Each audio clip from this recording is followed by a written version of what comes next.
Hi, I'm Miyoko Sakatani, and welcome to In the Know. With me today is J. Scott Weaver, an attorney affiliated with the San Francisco Tenants Union.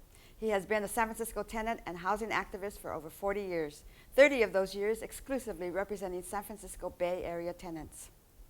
Scott is also co-author of the Nolo Press book, California Tenants' Rights 20th edition, which will be released on June 27th, 2016. Glad to have you here. Welcome to the show. Thank you. Could you explain a little bit about what the inclusionary rate means and its negative impact? Well, the inclusionary rate has been one tool that's been used to try to produce low-income housing. Valencia Street is a good example in the Mission District, where they've built a great deal of market rate housing on the northern part of Valencia Street, and it's kind of had a domino effect going down the street. When you build market rate housing, you actually create a demand for affordable housing. Mm-hmm. If you put 100 people paying market rate rent or market rate purchase price on condominiums into a project, that's actually going to, because those wealthier people have more disposable income, mm-hmm. that's going to create a need for other goods and services. And so the people providing them, the restaurants, the clothing stores, and so forth, they're going to want affordable housing.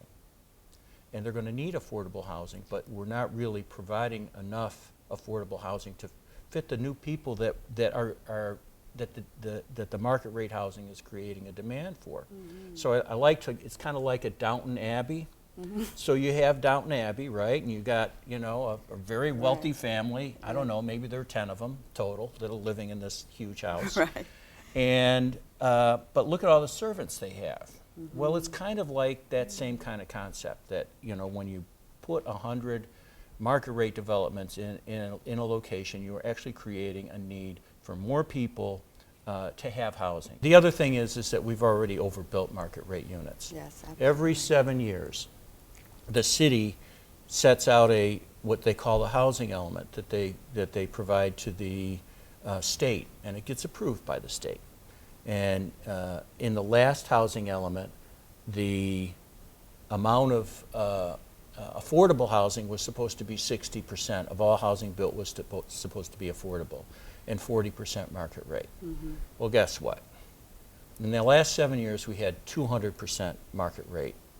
So far, from the beginning of 2015 to the present, there has already either been built or in the pipeline enough market rate housing to satisfy our needs through 2022. Mm. One of the issues that came up recently is the Google buses.